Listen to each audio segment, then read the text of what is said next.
When we say to ourselves, you must go on, the reason is, you see, that we are not living in the eternal now, where reality is.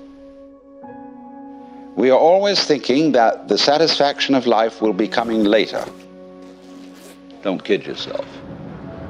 Only suckers put hope in the future. There isn't much of a future. You're going to die.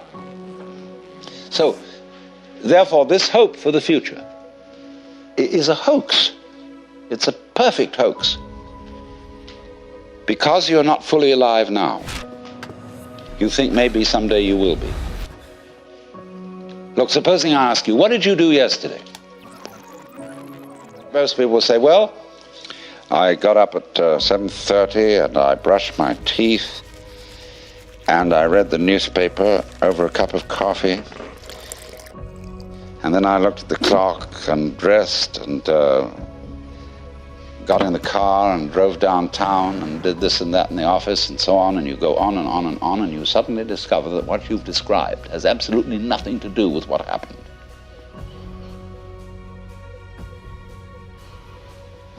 You've described a fleshless list of abstractions, whereas if you were actually aware of what went on, you could never describe it. Because nature is multidimensional, language is linear. Language is scrawny.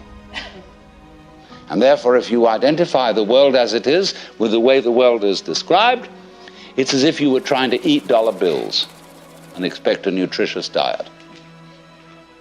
Or eat numbers. A lot of people eat numbers.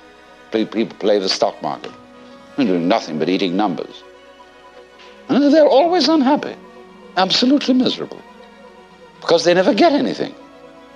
So therefore, they always hope more is coming, because they believe that if they eat enough dollar bills, eventually something satisfactory will happen. So eating the abstractions all the time, we want more time.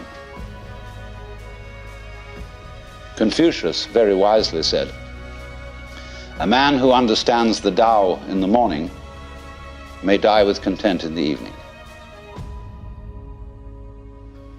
Because when you understand, you don't put your hope in time. Time won't solve a thing. And the Christian word for sinning in Greek is amatanin, which means to miss the point. And the point is eternal life, which is here and now.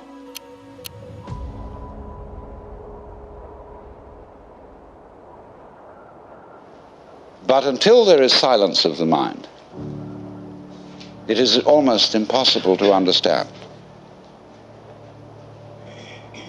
eternal life, that is to say, eternal now. When you are fully aware and not thinking, you will notice some amazing absences. There is no past. Can you hear anything past, incidentally? Can you hear anything future? They're just not there to the plain sense of one's ears. Well, I remember in the Sermon on the Mount that Jesus said a lot of things about this. Consider the lilies of the field, how they grow. They toil not, neither do they spin. And yet Suleiman in all his glory was not clothed like one of these.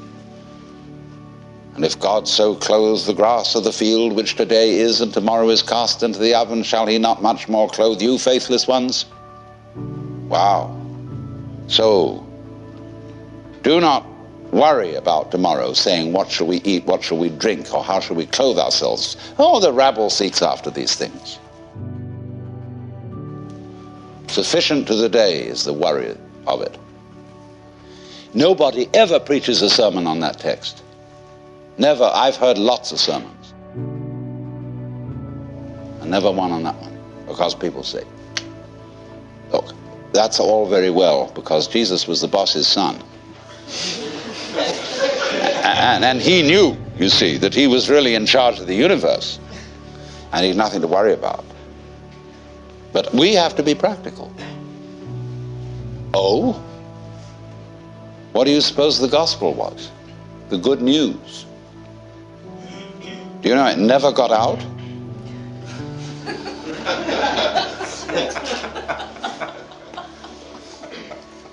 You too are the boss's son. That was the gospel. Lots of people in India know that perfectly well. When you get to be a certain age and after you've studied long enough with a certain guru, then and then only may you realize this. If you've put in the time, they finally let you in.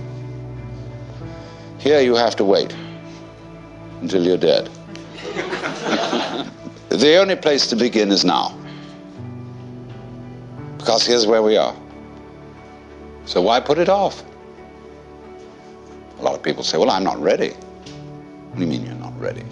What do you have to be ready? I'm not good enough. I'm perhaps not old enough, not mature enough. Still am frightened of pain. I'm still dependent on material things. I have to, eat a lot and drink a lot, and I better get all that under control first. Oh?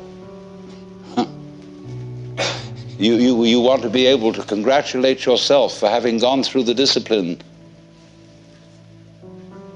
which is rewarded with realization. That is trying to quench fire with fire.